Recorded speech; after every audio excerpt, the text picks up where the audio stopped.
നമസ്കാരം, ന്യൂസ് മാരത്തണിലേക്ക് സ്വാഗതം. പശ്ചിമ ബംഗാളിലെ ഡാർജിലിംഗിലുണ്ടായ ട്രെയിൻ അപകടത്തിൽ അനുശോചനം അറിയിച്ച് പ്രധാനമന്ത്രി നരേന്ദ്രമോദി. അപകടം ദുഃഖകരമാണെന്നും മരണപ്പെട്ടവരുടെ കുടുംബാംഗങ്ങൾക്കൊപ്പം ചേരുന്നുവെന്നും പ്രധാനമന്ത്രി എക്സിൽ കുറിച്ചു. അപകടത്തിൽ പരിക്കേറ്റവർ എത്രയും പെട്ടെന്ന് സുഖം പ്രാപിക്കട്ടെ എന്ന് പ്രാർത്ഥിക്കുകയാണ്. അപകടത്തിന്റെ സ്ഥിതിഗതികളെക്കുറിച്ച് ഉദ്യോഗസ്ഥരെ ബന്ധപ്പെട്ട് മനസ്സിലാക്കുന്നുണ്ട്. സംഭവ സ്ഥലത്ത് രക്ഷാപ്രവർത്തനം പുരോഗമിക്കുകയാണ്.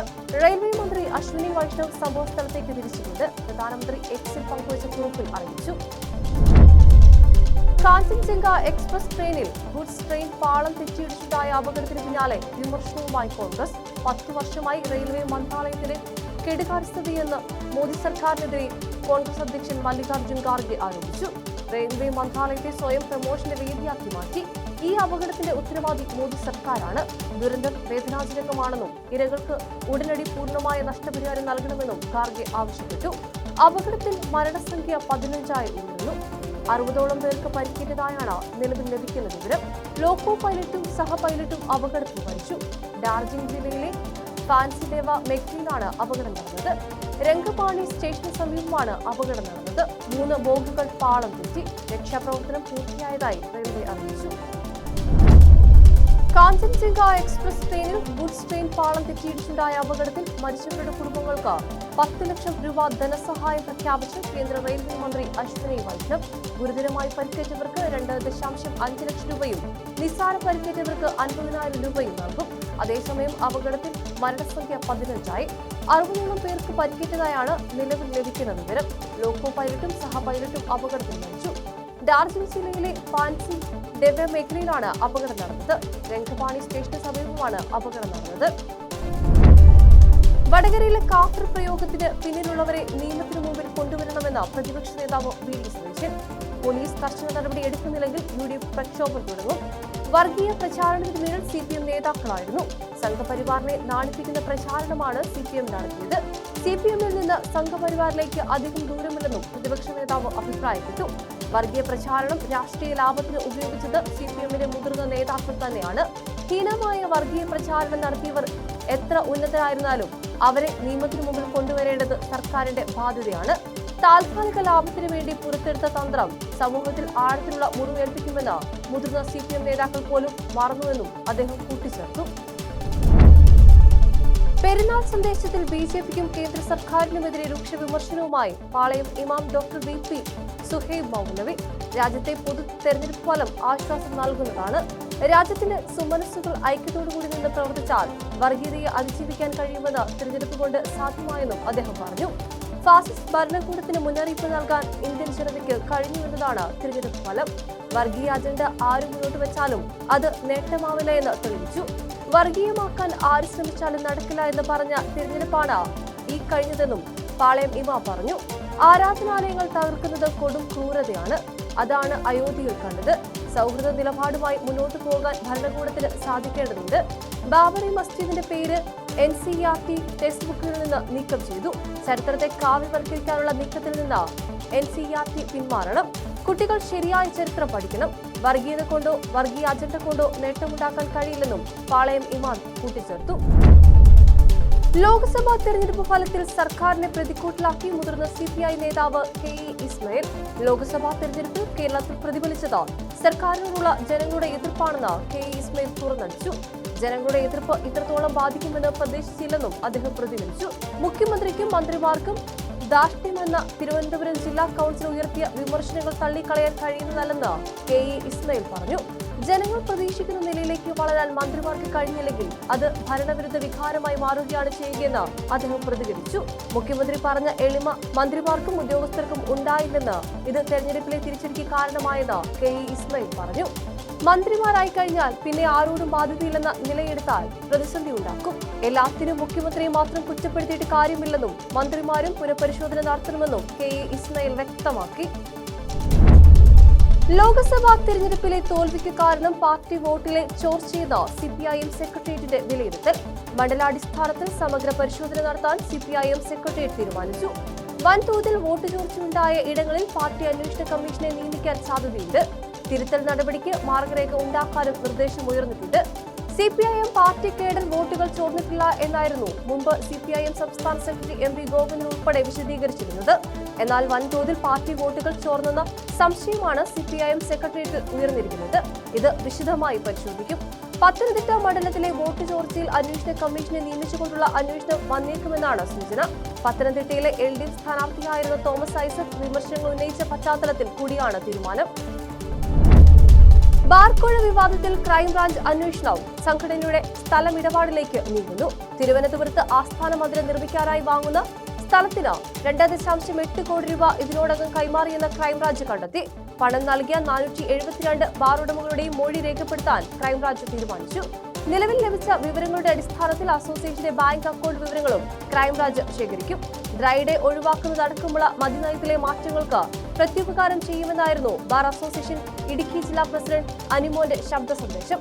എന്നാൽ തലസ്ഥാനത്ത് ആസ്ഥാന മന്ദിരം നിർമ്മിക്കാൻ വേണ്ടിയുള്ള സ്ഥലം വാങ്ങാനാണ് പണപ്പിരിവ് എന്നായിരുന്നു ബാർ അസോസിയേഷന്റെ വിശദീകരണം. ഇതിന്റെ ഭാഗമായി നടത്തിയ അന്വേഷണത്തിലാണ് 472 ബാർ ഉടമകളിൽ നിന്ന് പണം പിരിച്ചെടുത്തതായി കണ്ടെത്തിയത്. ഉന്നത വിദ്യാഭ്യാസ കൌൺസിൽ വൈസ് ചെയർമാൻ രാജൻ ഗുരുക്കൾക്കെതിരെ ഇടത് സംഘടന. രാജൻ ഗുരുക്കൾ അധ്യാപകരെ വിദ്യാർത്ഥികളെ അപകീർത്തിപ്പെടുത്തുന്നുവെന്ന് AKPCTA ആരോപിച്ചു. ഒരു മാസികയിൽ വന്ന ചെയർമാന്റെ അഭിമുഖത്തിലെ പരാമർശത്തിനാണ് മറുപടി. 4 വർഷ ബിരുദം വരാനിരിക്കെയുള്ള പരാമർശം ദൗർഭാഗ്യകരമാണെന്നും AKPCTA വ്യക്തമാക്കി.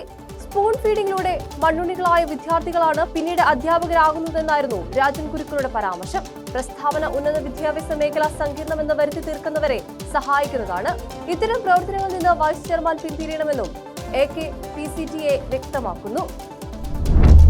കേരളത്തിലേക്ക് ലഹരി എത്തിക്കുന്നവരിൽ പ്രധാനിയായ ബംഗാളി ബീവിയെ എക്സൈസ് പിടികൂടി. ഉത്തരേന്ത്യയിൽ നിന്ന് സംസ്ഥാനത്തേക്ക് വൻതോതിൽ ലഹരി എത്തിക്കുന്ന സംഘത്തിലെ അംഗമാണ് ബംഗാളി ബീവി.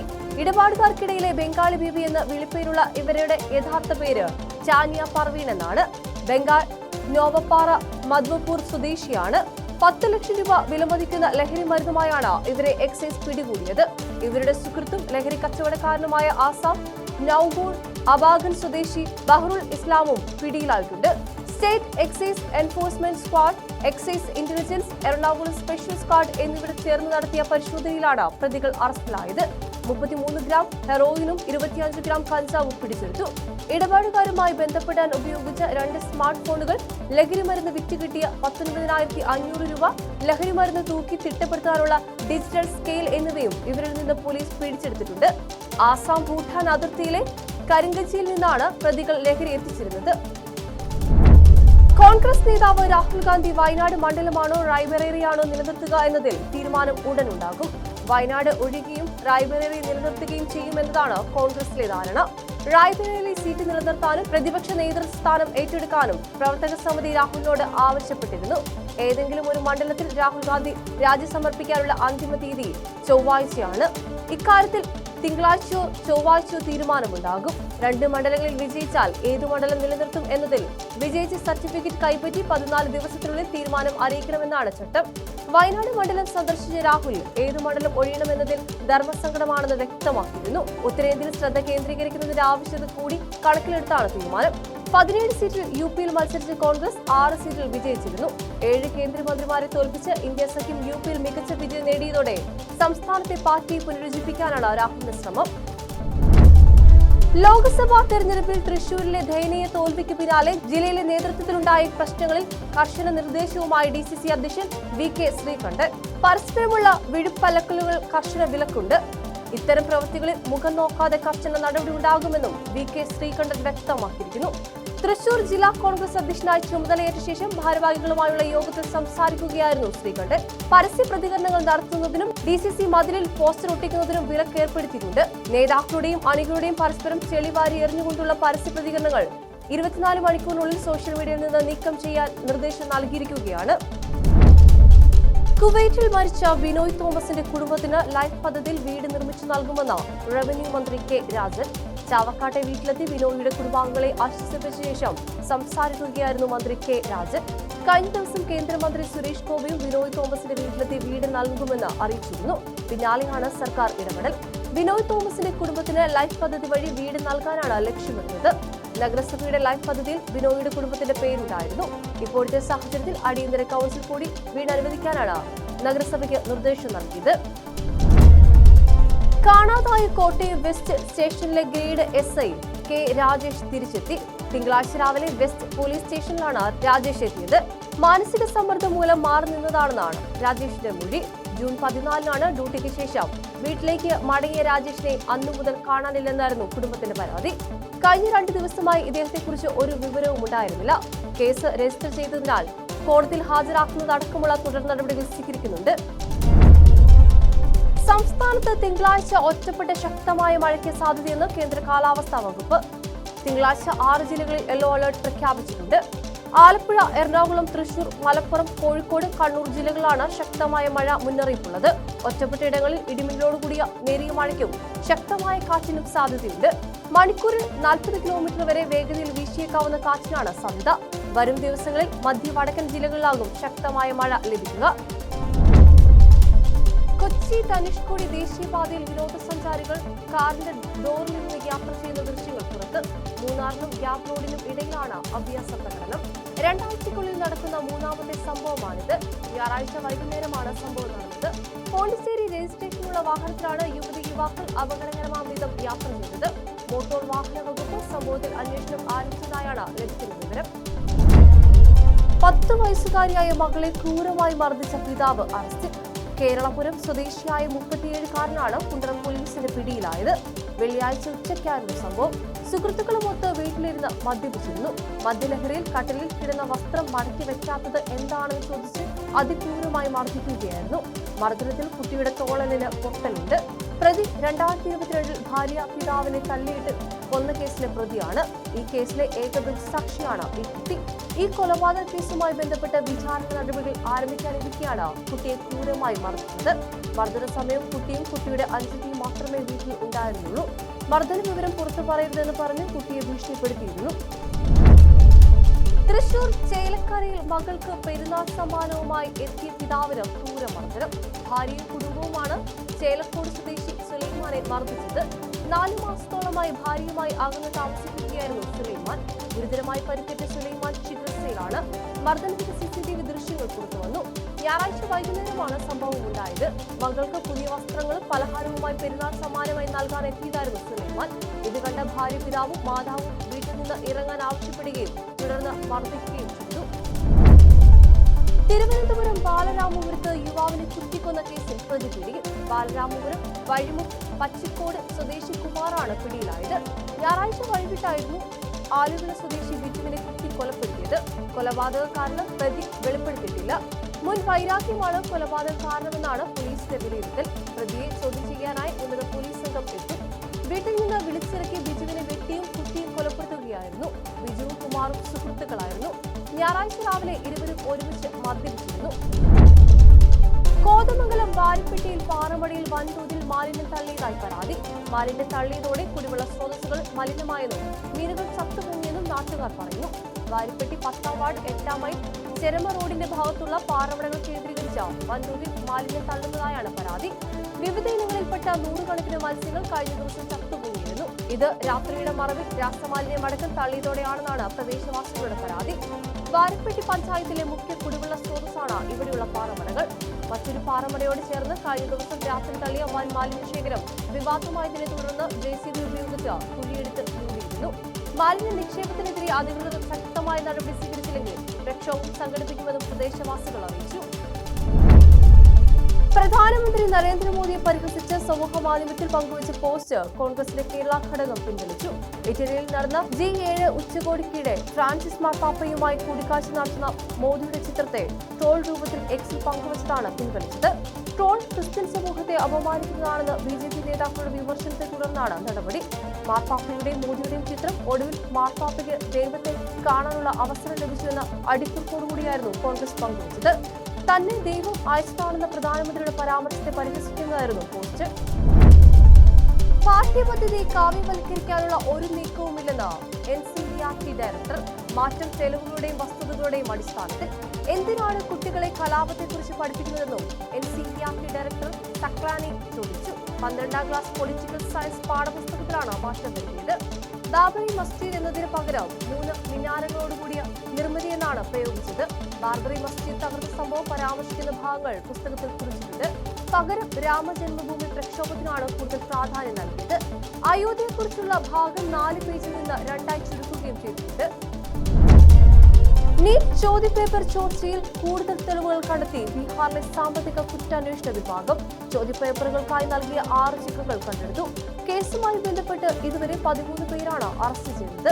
നീറ്റ് പരീക്ഷയിൽ ക്രമക്കേട് നടന്നതായി കേന്ദ്ര വിദ്യാഭ്യാസ മന്ത്രി ധർമ്മേന്ദ്ര പ്രധാൻ ഞായറാഴ്ച സമ്മതിച്ചിരുന്നു. ഇതിന് പിന്നാലെയാണ് അന്വേഷണ സംഘം കൂടുതൽ തെളിവുകൾ കണ്ടെത്തിയത്. നീറ്റ് ചോദ്യപേപ്പർ ചോർത്തിയ സംഘം ഓരോ പരീക്ഷാർത്ഥികളിൽ നിന്നും 30 ലക്ഷം വെച്ച് കൈപ്പറ്റിയെന്നതാണ് ബീഹാറിലെ സാമ്പത്തിക കുറ്റാന്വേഷണ വിഭാഗത്തിന്റെ കണ്ടെത്തൽ. ബാങ്കുകളിൽ നിന്ന് അക്കൗണ്ട് ഉടമകളെ കുറിച്ചുള്ള വിശദാംശങ്ങൾ പോലീസ് തേടി. നാഷണൽ ടെസ്റ്റിംഗ് ഏജൻസിയോട് ചില വിവരങ്ങൾ തേടിയതായി അന്വേഷണ സംഘം അറിയിച്ചു. അതിനിടെ NTA-ക്കെതിരെ കോൺഗ്രസ് രംഗത്ത് വന്നു. പരീക്ഷയിലെ ക്രമക്കേടിൽ NTA കുറ്റപ്പെടുത്തുന്നത് NCERT ആണെന്ന് കോൺഗ്രസ് നേതാവ് ജയറാം രമേശ് എക്സിൽ കുറിച്ചു. NTA-യുടെ ശ്രമം ശ്രദ്ധ തിരിക്കാൻ വേണ്ടിയാണെന്നും കോൺഗ്രസ് ആരോപിച്ചു. നീറ്റ് പരീക്ഷാ ക്രമക്കേടിൽ പ്രതിഷേധം ശക്തമാക്കാൻ പ്രതിപക്ഷ പാർട്ടികൾ. രാജ്യത്തെ യുവാക്കളുടെ ഭാവി വെച്ചാണ് കേന്ദ്രം കളിക്കുന്നതെന്ന് കോൺഗ്രസ് ആരോപിച്ചു. ജൂൺ 19, 20 തീയതികളിൽ ഇടത് വിദ്യാർത്ഥി സംഘടനകൾ രാജ്യവ്യാപക പണിമുടക്കിന് ആഹ്വാനം ചെയ്തു. നീറ്റ് പരീക്ഷയിൽ ക്രമക്കേട് നടന്നതായി കേന്ദ്ര സർക്കാർ സമ്മതിച്ചതിന് പിന്നാലെ പ്രതിഷേധം ശക്തമാക്കാനാണ് പ്രതിപക്ഷ പാർട്ടികളുടെ തീരുമാനം. ആദ്യം നീറ്റ് പരീക്ഷയിൽ ക്രമക്കേട് നടന്നില്ലെന്ന് പറഞ്ഞ് കേന്ദ്ര സർക്കാർ പിന്നീട് നിലപാട് തിരുത്തിയെന്ന് കോൺഗ്രസ് ആരോപിച്ചു. രാജ്യത്തെ യുവാക്കൾ ഇതെല്ലാം കാണുന്നുണ്ടെന്നും ജയറാം രമേശ് എക്സിൽ കുറിച്ചു. സുപ്രീം കോടതിയുടെ മേൽനോട്ടത്തിൽ ക്രമക്കേടിൽ അന്വേഷണം വേണമെന്നാണ് പ്രതിപക്ഷ പാർട്ടികളുടെ ആവശ്യം. അതിനിടെ നീറ്റ് പരീക്ഷ ഫലത്തിലെ ക്രമക്കേടുകളിൽ പ്രതിഷേധിച്ച ഇടത് വിദ്യാർത്ഥി സംഘടനകൾ രാജ്യവ്യാപകമായി പണിമുടക്കിന് ആഹ്വാനം ചെയ്തു. വരുന്ന ബുധൻ, വ്യാഴം ദിവസങ്ങളാണ് പണിമുടക്ക്. പണിമുടക്കിന് ഇന്ത്യ സഖ്യവും പിന്തുണ പ്രഖ്യാപിക്കും എന്നാണ് സൂചന. കോൺഗ്രസ് നേതാവ് രാഹുൽ ഗാന്ധിക്കെതിരെ നടത്തിയ വിവാദ പരാമർശത്തിൽ യൂട്യൂബർ അജിത് ഭാരതിക്കെതിരെ കേസ്. അയോധ്യയിലെ രാമക്ഷേത്രത്തിന് പകരം ബാർബറി മസ്ജിദ് സ്ഥാപിക്കാൻ കോൺഗ്രസ് നേതാവ് രാഹുൽ ഗാന്ധി പദ്ധതിയിട്ടിരുന്നുവെന്ന വിവാദ പരാമർശത്തിലാണ് നടപടി. കർണാടകയിലെ കോൺഗ്രസ് ലീഗൽ സെൽ സെക്രട്ടറി ശനിയാഴ്ച അജിത് ഭാരതിക്കെതിരെ പരാതി നൽകിയിരിക്കുന്നത്. സെക്ഷൻ 153A, 505(2) എന്നീ വകുപ്പുകൾ ചുമത്തിയാണ് കേസെടുത്തിരിക്കുന്നത്. എക്സ് പ്ലാറ്റ്ഫോമിൽ പങ്കുവച്ച വീഡിയോയിൽ അജിത് ഭാരതി രാഹുൽ ഗാന്ധിക്കെതിരെ വിവാദ പരാമർശം നടത്തിയെന്നാണ് ബൊപ്പണ്ണയുടെ ആരോപണം. വിദ്വേഷ പ്രസംഗം നടത്തിയ അജിത് ഭാരതി ജനങ്ങൾക്കിടയിലുള്ള ഐക്യം തകർക്കാൻ ശ്രമിച്ചുവെന്നും ഇയാൾക്കെതിരെ നിയമപരമായ നടപടി സ്വീകരിക്കണമെന്നുമാണ് ബൊപ്പണ്ണ പോലീസിന് നൽകിയ പരാതിയിൽ ആവശ്യപ്പെടുന്നത്. ലോക്സഭാ തെരഞ്ഞെടുപ്പിൽ തമിഴ്നാട്ടിലെ വൻ വിജയത്തിന് ആദരസൂചകമായി മുഖ്യമന്ത്രി MK സ്റ്റാലിന് വെള്ളികൊണ്ടുള്ള ചെങ്കോൽ സമ്മാനം. ഇതിന് പിന്നാലെ BJPക്കും പ്രധാനമന്ത്രി നരേന്ദ്രമോദിക്കുമുള്ള മറുപടി കൂടിയാണ് ഈ ചെങ്കോൽ സമ്മാനമെന്ന വ്യാഖ്യാനവും ഉയർന്നു കഴിഞ്ഞു. പുതിയ പാർലമെന്റ് മന്ദിരത്തിൽ കുംഭകോണത്തിനടുത്ത് തിരുവാവാട്ടുറൈ അഗ്നിമഠം നൽകിയ സ്വർണം പൂശിയ ചെങ്കോലാണ് സ്ഥാപിച്ചിരിക്കുന്നത്. തമിഴ്നാട്ടിലും ദക്ഷിണേന്ത്യയിലും സാന്നിധ്യം ശക്തമാക്കുന്നതിനു വേണ്ടിയുള്ള രാഷ്ട്രീയ പ്രചാരണമായി BJP ചെങ്കോലിനെ ഉപയോഗിക്കുകയും ചെയ്തിരുന്നു. രാഷ്ട്രീയത്തിൽ തിരിച്ചുവരവ് പ്രഖ്യാപിച്ച് DMK മുൻ ജനറൽ സെക്രട്ടറി VK ശശികല. തുടർച്ചയായ തെരഞ്ഞെടുപ്പ് പരാജയത്തെ തുടർന്ന് പ്രതിസന്ധിയിലായിരിക്കുന്ന പാർട്ടിയെ രക്ഷിക്കുകയാണ് ലക്ഷ്യമെന്ന് ശശികല വ്യക്തമാക്കി. 2026 നിയമസഭാ തെരഞ്ഞെടുപ്പിലൂടെ പാർട്ടി അധികാരത്തിൽ തിരിച്ചെത്തുമെന്നും അവർ കൂട്ടിച്ചേർത്തു. പ്രതിപക്ഷ നേതാവ് എന്ന നിലയിൽ എടപ്പാടി K പളനിസ്വാമി ശരിയായ ചോദ്യങ്ങൾ ചോദിക്കാത്തപ്പോൾ പ്രതിപക്ഷ പാർട്ടി എന്ന നിലയിൽ സർക്കാരിനെ ചോദ്യം ചെയ്യുമെന്നും അവർ തർക്കിച്ചു പറഞ്ഞു. എടപ്പാടി K പളനിസ്വാമിയുടെ നേതൃത്വത്തിലുള്ള AIADMKയുടെ നിയന്ത്രണം തിരിച്ചുപിടിക്കാൻ ഏറെ നാളായി നടത്തിയ ശ്രമങ്ങൾ പരാജയപ്പെട്ടതിനെ തുടർന്ന് പോയിസ് ഗാർഡനിലെ വീട്ടിൽ അനുകൂലികളുമായി ചർച്ച നടത്തിയതിനു ശേഷമായിരുന്നു തിരിച്ചുവരവ് പ്രഖ്യാപിച്ചത്. ഇതാണ് ശരിയായ സമയം, ഒരു ആശങ്കയും വേണ്ട, ശശികല അണികളോട് പറഞ്ഞു. തീർച്ചയായും തമിഴ്നാട്ടിലെ ജനങ്ങൾ ഞങ്ങളുടെ പക്ഷത്താണ്. ഞാൻ വളരെ ശക്തിയാണ്. AIADMK അവസാനിച്ചുവെന്ന് കരുതാനാവില്ല.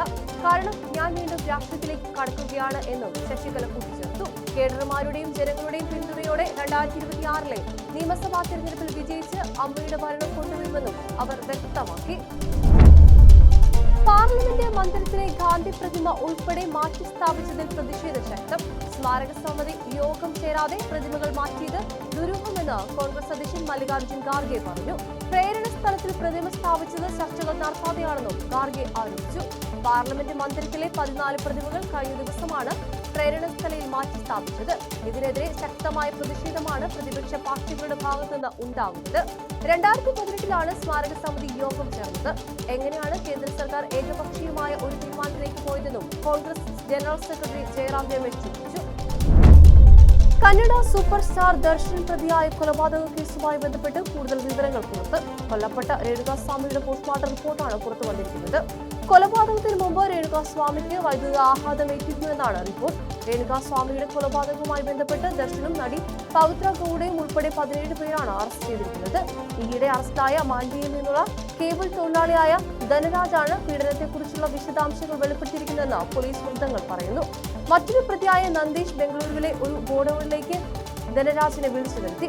അവിടെ രേണുകാസ്വാമിയെ പീഡിപ്പിക്കാൻ ഇലക്ട്രിക് മെഗർ ഉപയോഗിക്കാൻ പദ്ധതിയിട്ടിരുന്നു. പോലീസ് ഈ ഉപകരണം കണ്ടെത്തിയിട്ടുണ്ട്.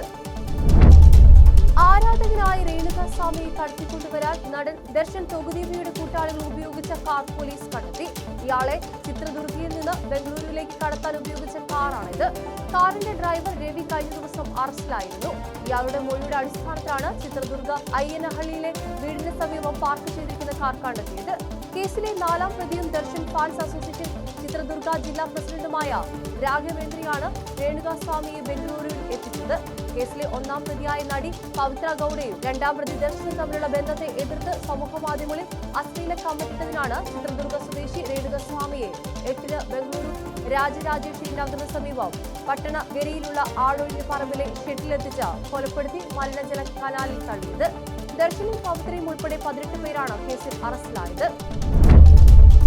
ബഹിരാകാശ പേടകം ബോയിംഗ് സ്റ്റാർ ലൈനറിന്റെ തിരിച്ചുവരവ് നീട്ടിവെച്ച നാസ.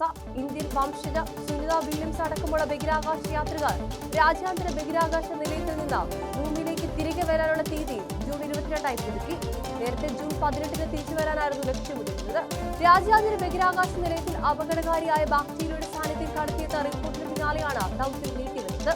സുനിത വില്യംസിനും സഹയാത്രികൻ ബാരി യൂജിൻ ബുഷ് വിൽമോറിനും ബഹിരാകാശ നിലയത്തിൽ 4 ദിവസം കൂടുതലായി ചെലവിടേണ്ടി വരും. മടക്കയാത്ര നീട്ടിയതോടെ മൊത്തം ദൗത്യം 2 ആഴ്ചയിലേറെയാകും. ബഹിരാകാശ പേടകം പുറപ്പെടുന്നതിന് മുമ്പ് നാസ ഉദ്യോഗസ്ഥർ തെക്ക് പടിഞ്ഞാറൻ യുഎസിലെ ലാൻഡിംഗ് സ്ഥലങ്ങളുടെ കാലാവസ്ഥിതിഗതികൾ വിലയിരുത്തും. അടുത്ത മഹാമാരി പക്ഷിപ്പനിയിൽ നിന്നായിരിക്കുമെന്ന് centre for disease control and prevention മുൻ ഡയറക്ടർ റോബർട്ട് റെഡ്ഫീൽഡ്. അത് എപ്പോഴായിരിക്കുമെന്ന് പ്രവചിക്കാൻ സാധിക്കുന്നില്ലെന്നും അദ്ദേഹം കൂട്ടിച്ചേർത്തു. യുഎസിൽ പശുക്കളുടെ ഇടയിൽ വൈറസ് പടരുന്നത് തുടരുന്നതിനാൽ പക്ഷിപ്പനിയെക്കുറിച്ചുള്ള വർദ്ധിച്ചുവരുന്ന ആശങ്കയെക്കുറിച്ച് ചർച്ച ചെയ്യാൻ ഒരു വാർത്താ ചാനലിൽ സംസാരിക്കുകയായിരുന്നു അദ്ദേഹം. എപ്പോഴാണ് പക്ഷിപ്പനി മഹാമാരി ഉണ്ടാകുക എന്നത് ഞങ്ങളെ സംബന്ധിച്ച് ഒരു ചോദ്യമല്ല. ചില സമയങ്ങളിൽ ഇത് സംഭവിക്കാൻ സാധ്യതയുണ്ടെന്ന് ഞാൻ കരുതുന്നു. പക്ഷിപ്പനി മനുഷ്യരിലേക്ക് കടക്കുമ്പോൾ COVID-19 അപേക്ഷിച്ച് മരണനിരക്ക് കൂടുതലാണെന്നും അദ്ദേഹം അഭിപ്രായപ്പെട്ടു. കോവിഡിന്റെ മരണനിരക്ക് 0.6% പക്ഷിപ്പനിയുടെ മരണനിരക്ക് 25-നും 50% ഇടയിൽ ആയിരിക്കുമെന്ന് അദ്ദേഹം പറഞ്ഞു. കഴിഞ്ഞ മാസമാണ് അമേരിക്കയിൽ മനുഷ്യനിൽ പക്ഷിപ്പനി സ്ഥിരീകരിച്ചത്. ആദ്യത്തെ കേസ് റിപ്പോർട്ട് ചെയ്തതിന് 2 മാസത്തിനുള്ളിൽ ഈ രോഗം കറവ പശുക്കളുടെ വ്യാപിക്കുന്നുണ്ടായിരുന്നു. ഡയറി ഫാം തൊഴിലാളികളുടെ ഇടയിലായിരുന്നു രോഗം സ്ഥിരീകരിച്ചത്. വൈറസ് മനുഷ്യർക്കിടയിൽ പടർന്നു എന്നതിന് ഇതുവരെ തെളിവുകളൊന്നും ലഭിച്ചിട്ടില്ലെന്നും റെഡ്ഫീൽഡ് വിശദീകരിച്ചു. വിജയ് സേതുപതിയുടെ ഏറ്റവും പുതിയ ചിത്രം മഹാരാജ തിയേറ്ററുകളിൽ മികച്ച പ്രതികരണം സ്വന്തമാക്കിയിരിക്കുകയാണ്. ഏറെ നാളായി തമിഴിൽ വലിയ റിലീസുകൾ ഇല്ലാതിരുന്നതിനാൽ അടുത്തിടെ ഇറങ്ങിയ ചിത്രങ്ങൾ എല്ലാം തന്നെ മികച്ച കളക്ഷൻ നേടിയിരുന്നു. വിജയ് സേതുപതിയുടെ കരിയറിലെ 50ാമത് ചിത്രം കൂടിയാണ് മഹാരാജ. ആക്ഷൻ ഡ്രാമ ത്രില്ലർ ചിത്രം 3 ദിവസം കൊണ്ട് 21.45 കോടി രൂപയാണ് നേടിയത്. ചിത്രം ആദ്യ ദിനം ബോക്സ് ഓഫീസിൽ 4.5 കോടിയും 2ാം ദിനമായ ശനിയാഴ്ച 7.58 കോടി രൂപയുമാണ് കളക്ഷൻ സ്വന്തമാക്കിയത്. ഞായറാഴ്ച മാത്രം 9 കോടി രൂപയാണ് ചിത്രം സ്വന്തമാക്കിയിരുന്നത്. ഞായറാഴ്ച സിനിമയുടെ തമിഴ് ഒക്യുപ്പൻസി ഏകദേശം 46%. ഓപ്പണിംഗ് കളക്ഷൻ 3ാം സ്ഥാനത്താണ് ചിത്രം. ജിനു എബ്രാഹാം ഇന്നോവേഷന്റെ ബാനറിൽ ജിനു ബി എബ്രാഹാം നിർമ്മിച്ച ശില്പ അലക്സാണ്ടർ സംവിധാനം ചെയ്യുന്ന അവറാൻ എന്ന ടോവിനോ ചിത്രത്തിന്റെ മോഷൻ പോസ്റ്റർ പുറത്തുവിട്ടു. മോഹൻലാൽ, മമ്മൂട്ടി, പൃഥ്വിരാജ്, മഞ്ജു വാര്യർ തുടങ്ങിയ താരങ്ങളുടെ സോഷ്യൽ മീഡിയ പേജുകളിലൂടെയാണ് മോഷൻ പോസ്റ്റർ പുറത്തുവിട്ടത്. പ്രശസ്ത തിരക്കഥാകൃത്ത് ബെന്നി പി നായർ അമ്പലമാണ് അവറാന്റെ കഥയും തിരക്കഥയും ഒരുക്കിയിരിക്കുന്നത്. മാസ് റോം കോം ജോണറിൽ ഒരുങ്ങുന്ന ചിത്രത്തിലെ മറ്റ് അഭിനേതാക്കളുടെ വിവരങ്ങൾ ഇതുവരെ പുറത്തുവിട്ടിട്ടില്ല. ജോമോൾ ടി ജോൺ ഛായാഗ്രഹണവും ഷമീർ മുഹമ്മദ് എഡിറ്റിംഗും നിർവഹിക്കുന്ന ചിത്രത്തിന്റെ സംഗീത സംവിധായകൻ ജെയ്ക്സ് ബിജോയാണ്. സൻസൈ ലീല ബൻസാലി സംവിധാനത്തിൽ ഒരുങ്ങിയ നെറ്റ്ഫ്ലിക്സ് സീരീസ് ഹീരാമണ്ടിയിലൂടെ അഭിനയ രംഗത്തേക്ക് തിരിച്ചുവരവ് നടത്തിയിരിക്കുകയാണ് ബോളിവുഡ് നടൻ ഹർദീൻ ഖാൻ. ബാലി മുഹമ്മദ് എന്ന കഥാപാത്രത്തിലൂടെ താരം ശ്രദ്ധേയമാകുമ്പോൾ 14 വർഷത്തെ ഇടവേള ഹർദീനിന് പരിഹാസങ്ങളുടെയും തിരിച്ചറിവിന്റെ കാലം കൂടിയായിരുന്നു. സിനിമയിൽ ഇടവേളയെടുത്തപ്പോൾ താൻ സോഷ്യൽ മീഡിയയിലൂടെ അടക്കം നേരിട്ട് ഒന്നാണ് ബോഡി ഷേമിംഗ്. ആ സാഹചര്യത്തിൽ നിന്ന് പുറത്തുവരാൻ നന്നേ പാടുപെട്ടുവെന്നും ആ സമയത്തെ ബന്ധങ്ങൾ പലതും നഷ്ടപ്പെട്ടപ്പോഴും കൂടെ ഉണ്ടായിരുന്നത് സുഹൃത്തും ഗായകനുമായ അദാൻ സമീനിയാണെന്നും ഹർദിൻ ഖാൻ വിവിധ അഭിമുഖത്തിൽ പറഞ്ഞിട്ടുണ്ട്. അമീർ ഖാൻ പ്രധാന വേഷത്തിലെത്തുന്ന ചിത്രം സിത്താരെ സമീൻ പർ ചിത്രീകരണം പൂർത്തിയായി. സംവിധായകൻ RS പ്രസന്നനാണ് ചിത്രീകരണം പൂർത്തിയായ വിശേഷം സോഷ്യൽ മീഡിയയിലൂടെ പങ്കുവച്ചത്. ഈ വർഷം ഫെബ്രുവരിയിലാണ് സിനിമയുടെ ചിത്രീകരണം ആരംഭിച്ചത്. ചിത്രത്തിൽ അമീർ ഖാനൊപ്പം പ്രധാന വേഷം ചെയ്തിരിക്കുന്നത് ജനീലിയ ഡിസൂസയാണ്. സിത്താരെ സമീൻ പർ ക്രിസ്മസ് റിലീസായി എത്തുമെന്നാണ് ഇതുവരെയുള്ള റിപ്പോർട്ട്. പുതിയ ചിത്രം പ്രതിപാദിക്കുന്നത് ഡൗൺ സിൻഡ്രോം എന്ന രോഗാവസ്ഥയാണെന്നും വിവരമുണ്ട്. താരെ സമീൻ പർ ഇന്ത്യയൊട്ടാകെ ചർച്ച ചെയ്ത നിരൂപക ശ്രദ്ധ പിടിച്ചുപറ്റിയ സിനിമയാണ്. ചിത്രത്തിന്റെ കഥയും സംവിധാനവും നിർവഹിച്ചിരുന്നത് അമീർ ഖാനായിരുന്നു. തിരക്കഥ എഴുതിയത് അമോൽ ഗുപ്തയും ഛായാഗ്രഹണം നിർവഹിച്ചത് സേതുവുമായിരുന്നു.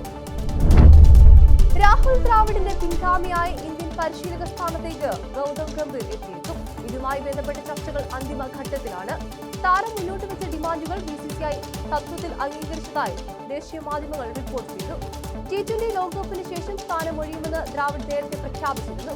സപ്പോർട്ട് സ്റ്റാഫായി താൻ നിർദ്ദേശിച്ചവരെ നിയമിക്കണമെന്നാണ് ഗംഭീർ മുന്നിൽ വെച്ച പ്രധാന ഉപാധി. ഇത് BCCI അംഗീകരിച്ചിട്ടുണ്ട്. ഇതോടെ നിലവിലെ സപ്പോർട്ട് സ്റ്റാഫുകളായ batting coach Vikram Rathour, bowling coach Paras Mhambrey, fielding coach T Dilip എന്നിവർ രാഹുൽ ദ്രാവിഡിനൊപ്പം സ്ഥാനമൊഴിയും.